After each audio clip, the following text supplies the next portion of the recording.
theyeshiva.net. They say from the Baal Shem Tov that he once described what's Gan Eden and Gehenna.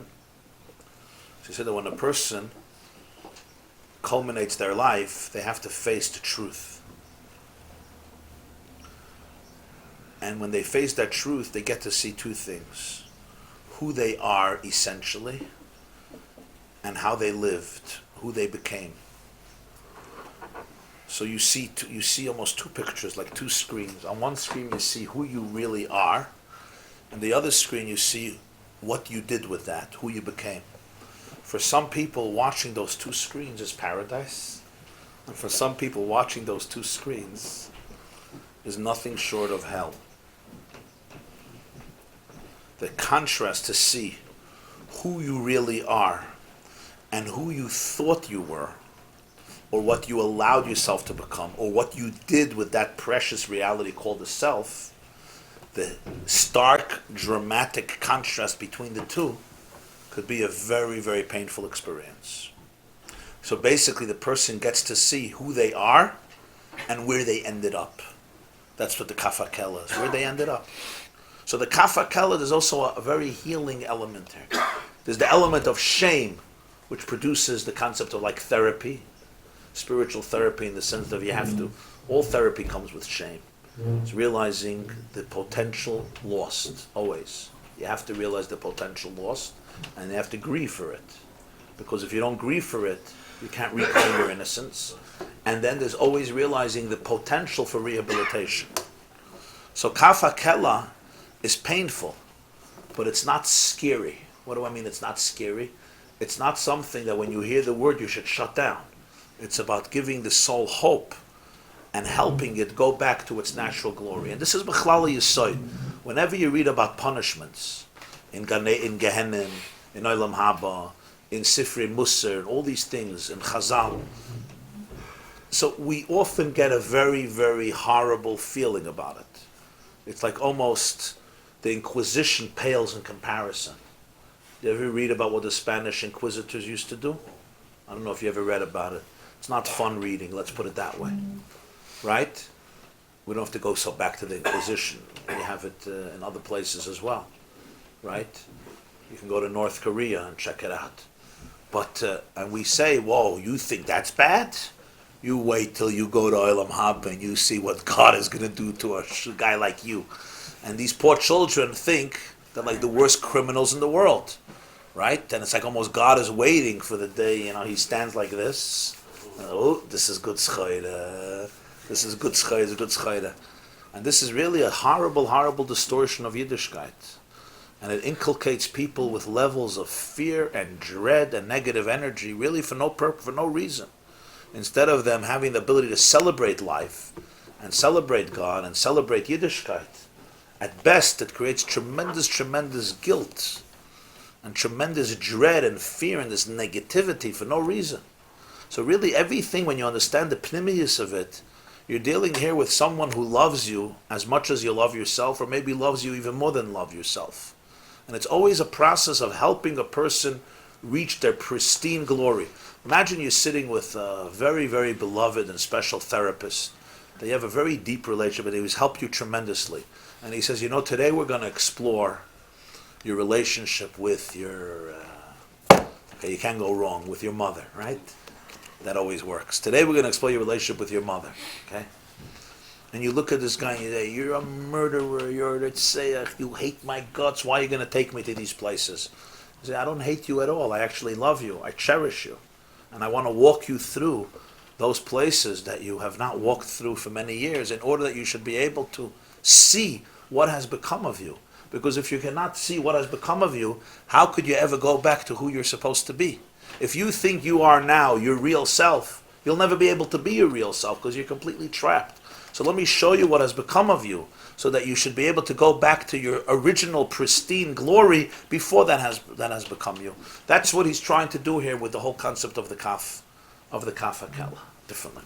Whenever you speak about punishments, I was once at a session, it was a very intense therapy session. Somebody was doing therapy with a patient, like a seminar. So the patient was frightened. The therapist wanted to take them. So she told him something I'll never forget. She said, you don't have to worry. I'm not gonna take you to any place where you weren't already.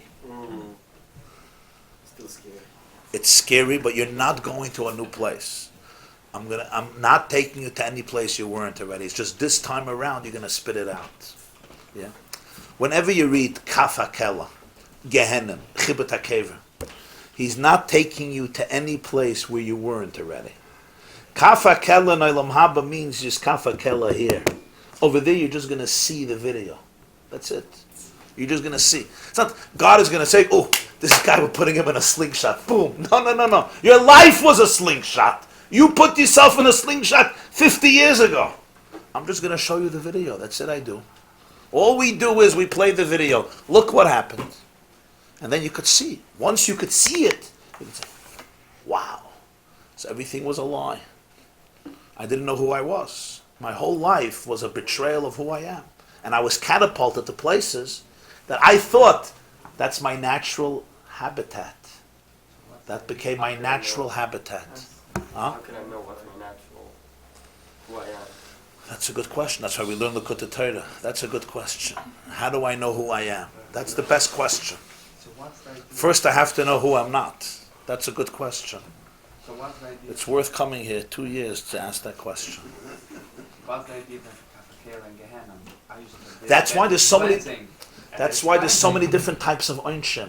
It's not like people think God has a book and He says, this guy I really want to get him. We're going to do Kaf HaKela, but we're going to do the extra special. You know the extra special? Olympic style. Deluxe, yeah, deluxe. Him Chibut HaKeva here, Gehenim Shel Sheleg, Gehenim Shelesh. This guy I think I really want to get. So therefore, we're going to keep him there for an extra year. Right? It doesn't work this way. You don't have to be afraid of Gehenna. You're in God's infinite, loving bosom. Yeah? Gehenna is not what should fear you. What you should be afraid. It's like somebody will say, don't be afraid of therapy. Be afraid of doing those things that will end you up in places that for years you're going to have to spit it out. You understand? The therapy ain't the problem. The Gehenna is not the problem. That's the tikkun. Life's the issue. Of course. So it's one of the big yisodos of the Baal Shem Tov. We spoke about it Thursday night. He taught a Yid doesn't serve God to go into Gan Eden. A Yid serves Hashem, and das is Gan Eden. You understand? It's not you do the Aveda and you get Gehenna. The Aveda, das is the Gehenna. That's the problem. The Gehenna is the video. The problem is not the video. The problem is not the video. The problem is that's what you have to fear. Not the Gehenna, the betrayal of the relationship. A guy says, I would do this. I'm not going to do it because my wife might catch me. That's not the problem. The problem is not your wife catching you. That's already a good thing. That's already a good thing. Right? The problem is the issue, not the being caught. So this is where there's a lot of distortion by people. The focus becomes on the healing. That's not the issue. That you're good. Yeah, I'm not trying to turn Gehenna into a romantic experience that everybody should look forward to. It's not my point here. I think I don't know. Kissinger, one of the famous diplomats, said, "What's the definition of a diplomat?" Yeah. He sends you to hell, but you look forward to the journey. Yeah, a good diplomat. Yeah, he sends you to the purgatory, but you're looking forward. That's not my point here. That you should look forward to. The point is, we're not teufus what Yiddishkeit is. You got what I'm saying? Mat Meide from Gehenna. That's not the issue. What's the idea then, Gehenna? So if it's not cleansing the neshama. That's why there's a different Gehenna for every person, because it's not a punishment to punish. It's a punishment to help, to fix, to repair, to cleanse. It's already done. You did it already all the 20 years. The neshama's already back. Depends how the person lived. That's my point. Depends how the person lived. The Kaf HaKela there is simply a reflection of the Kaf HaKela here. You have to ask yourself, am I living a life true to myself, or have I been catapulted into the abyss where I really don't belong? I think his question is, if I can read this, I think his question is, why after, once you go up to heaven or whatever that is, if you still have to purify your soul, is that you have to purify your soul, or you're done, it's just a video watching it. If that's just a video, why watch it? Oh, I'm using the word video humorously. I understand, but why? I don't mean a video. I mean a video that allows you to heal from it. A video that shows you the reality so that you could spit it out. Question is, Not, I don't mean stam a video for God send me entertainment. down to do mitzvahs, or I do a violence, I do wrong. So if I already done my life, I can't do mitzvahs again, but my soul is But not the good. soul is, not the soul is good. What happens is the soul gets tainted with experiences that are alien to the soul. That's what he's saying here. That's the kafakela, the opposite of a nikav roshana. So there's a process to help the person detox, to help them liberate themselves, sich befreien, sich ausschwenken, to extricate themselves from all the stains. That process is a good process, but it's not a comfortable process. Yeah. Ons gave a dugma. We come back after that. Sometimes you come back. Depends already. Every neshama has its journey. Every neshama has its journey. But that's not the issue to be afraid of. Afterward, if it's cleansed. So that the soul could go to where it belongs. It can go back. It could just like down here, when a person cleanses themselves, they could start living who they are. They're not living sometimes you discover in life that you're not living your own life. You're living a borrowed life. What's the word for Gehenim in Tanakh and in Chazal? Sha'ol Tachtas. What does Sha'ol Tachtas mean? Taich. Sha'ol comes from the word Sha'ol. Sha'ol means borrowed. The definition of Gehenim, of Sha'ol Tachtas, is you're living a borrowed life. You're not living your own life. You borrow somebody else's life and you're living it. That's called hell. And that's what hell is. That's it is. And therefore you're tachtas, you're always on the bottom. When you're living a borrowed life, you're always on the bottom. You're never on the top. Because you're not you. You're not you. I'm busy borrowing. Whose life are you borrowing? I don't know, you have to ask your therapist. Kol chadla from shura delay. But I'm borrowing your life. Just like I need a car, so I borrow your car. It's not mine. Some cultures, So a car, gesundheit, hey, borrow cars. As long as you can borrow your dad's car, borrowed. in some cultures, this is what This is Gan Eden. this is what In some cultures, that's Gan Eden. Was wird jener sagen? Okay? Well, that's the definition of purgatory. The definition of Sha'ol Tachtas is you're living a borrowed life. Was geht jener sagen? So nicht nur was geht jener sagen. It's, you don't even realize that I don't even realize. If I realize I'm living a borrowed life, it should help the problem. It's already, I'm half solved. Once the doctor diagnoses the infection, you're already on the way to recovery. The problem is I don't even realize. I don't even know there's something different. My whole life is borrowed. And the person is completely in a prison. They don't even know who they are anymore. Everything becomes instinctive that way. They don't even have another perception if they were raised that way. And they're always tachtas. And when they hear somebody speak this language, they do one of three things. Either they shut down and they dismiss it as apikursis, as kfira, because it's too heavy. How am I supposed to deal with this? So what do I say? This person is either an apikoidus, a kaifir, so that right away works. If he's a heretic, I don't have to listen to it. Or he's a meshugana, that also works. If he's a crazy guy, that also works. That's one way of dealing with it. Another way of dealing with it is the person actually can internalize it, right? And open themselves up to it.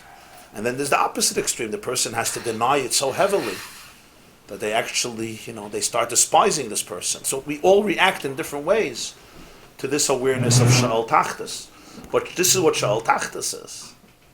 So what happens there is only a reflection of what happened here. That's not what's even Olam Haba. Olam Haba, people think Olam Haba, person dies, yeah? They go on a spaceship and God says, come, let me take you. So it's like 1 billion light years away, somewhere between Pluto and Mars.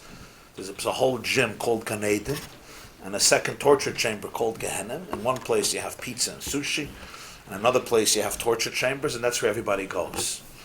I don't know how to break the news. Gan Eden and Gehenna are right here. They're not in here. You're dealing with spiritual ideas. You're not dealing with physical places. It's not a place you're going to travel. You're going to find Gan Eden. It's all here. It's all here. It's a reflection of life here that the soul experiences there. Olam Haba is simply a place of truth. God picks up a mirror to you, and it's a mirror that you can't find in a store. The mirrors that I look here, I look at a mirror here, what do I see? I see who I am. The mirrors that I see in Olam Haba, I don't see who I am. I see who I could have been.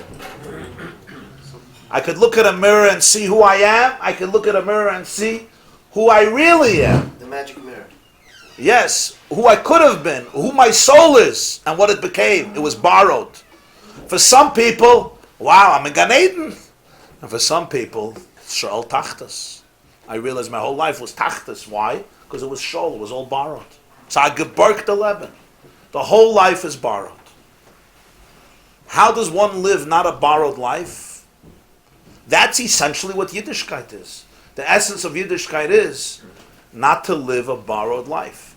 To live a life in the most authentic, honest, and truthful way to yourself, to your own deepest truth, which is one with the divine. Verstehst? Fühlst euch oder verstehst nicht? Okay. That was honest. That's right. So when the That's Gemara good. says that those certain people trying to take an aid in the life, it was really they were just seeing themselves. Of course. The Gemara says in Baba Basra, where is it, Yud Zayin, that Sholer Shitimon HaKadosh Baruch Hu Me'ein Olam Haba. Olamcha Tira B'chayecha. They saw Olam Haba in their life. What does it mean they saw Olam Haba in their life? What does it mean? They were living in that space. They were living in that space of truth. The reality. There was once a yeshiva bacher, particularly yeshiva bacher. He went in to see the Lubavitcher Rebbe, a private audience. He went into his room. And the Rebbe asked him a few questions on his life, and he answered. So he looked at him and he said these words in Yiddish.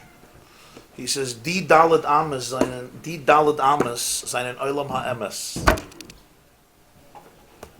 Geh heraus, nimm herab deine Levushim von Sheker, und wenn du bist gereit, sagen dem Emes, komm zurück. These 4 cubits are a place of truth. You're full of lies. Go out, get rid of your lies, strip. When you're ready to speak the truth, come back. That's what he told the boy. You understand? A person lives in an environment of truth. You're living in a place of truth. Now, sometimes I want to live in a place of truth, I just don't know how to. Okay, that's I have to figure that out. It's an avodah. And of course, as long as we're in this world, we never have the full truth. There's always, we live in a challenging world. But that's also part of our truth. That's also part of our truth, that we're living in a challenging world. So Kaf HaKela is not there. Kaf HaKela is here. Kaf HaKela is just the video. It's the video and the experience where you stand face to face with what has become of you. But that's not the problem. The problem is not the Gehenna. The problem is the Gehenna. It's not the video. It's the experience that created the video. The video is just the mirror. Don't shoot the messenger. What do they say? Don't kill the mirror. You look in the mirror and you don't like what you see, so what do? Boom, you bash the mirror. The mirror is not the problem, the nose is the problem. Gehenna is not the problem. Gehenna is already the healing of the problem. Gehenna is the mirror. Gehenna will get rid of the problem. It's not the Gehenna, it's the nose. It's the nose, it's not the mirror.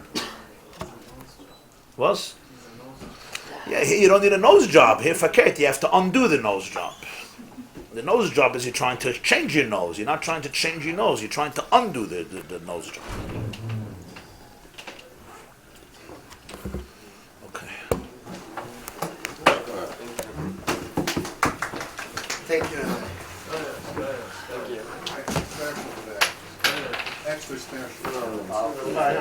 Which part? The Kaf HaKela? That's why there's a Gehenna of fire, there's a Gehenna of snow, It's not, because it's not about revenge. It's all based on what type of life the person lives. Just like you're going to say, there's no one therapy for everybody. There's no one video for everybody. It's based on my life today that I have to go through different journeys in order to be able to extricate my chelik elikami mamish from all the poison, all the toxicity. So I come down, I do mitzvahs in a virus. So first I have to be cleansed with a virus, let's say in the therapeutic process. And then I begin schar for the mitzvah that I already did. Or how... You're still thinking in your old way, that's the problem. You're programmed and you can't get out of the program. Yeah, Du darfst ausmachen in the alte Programm. You gotta delete the old program. Was machst du? Brüche ma boye. Allein geht's sein nicht gesagt. Reset. You have to delete. Yeah. So the old way I was taught was I go to Gehenna to cleanse my soul, and afterwards I could enjoy the olam of the Gehenna. It's all true. Whatever says is emes la mitai. Man darf es nur verstehen. It's emes. It's just a program. I'll put you through torture, and then I'll give you cotton candy. So hainu hach. Was meint schar? Schar mitzvah. Schar means that the neshama, can experience itself and the oil that it achieved in its life, the dveikus in Hashem, in the most perfect way. In order to be able to do that, I have to get rid of the toxicity, poison that attached itself to me, doesn't allow me to experience it. So, dogma. Lately, you're giving us a lot of extra specials. Thursday night and now.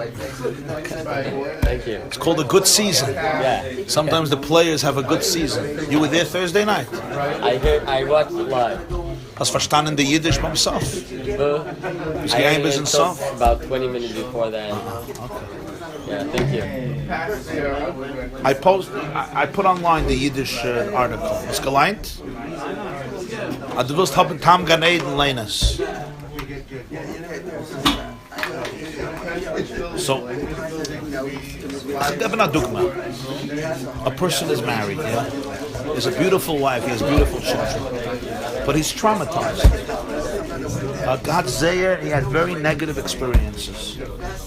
He sees his children, he gets angry at them, his wife gets angry at his wife. Not because he's angry at them, because he's angry at himself. He can't enjoy them. He can't be present.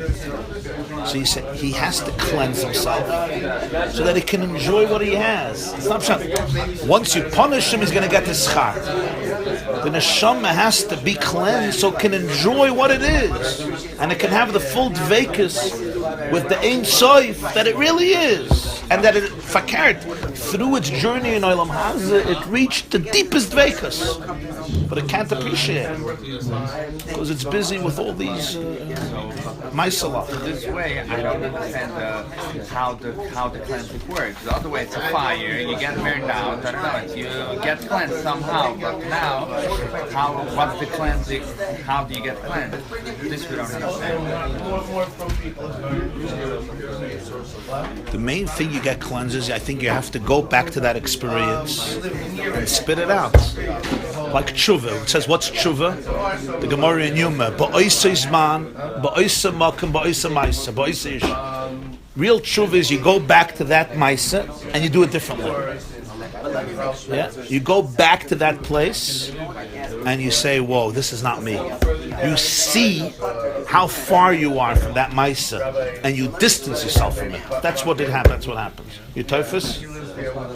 That's the concept of kafa kela. You look at the Torah he brings elsewhere. He brought before, Rabbi Litzman said before. They show that they throw the neshama from one extreme to another extreme, and it sees how it went to places that don't belong to it. It's a tsar, but it's a tsar that allows the neshama to say, I don't want to be this. The moment I could say, feh, this is not who I want to be, I'm already not that. The moment you look in the mirror and you say, feh, this is not me, you're already not that. And if you're not that, you're already clean. And what's with the snow? The snow is a different b'china.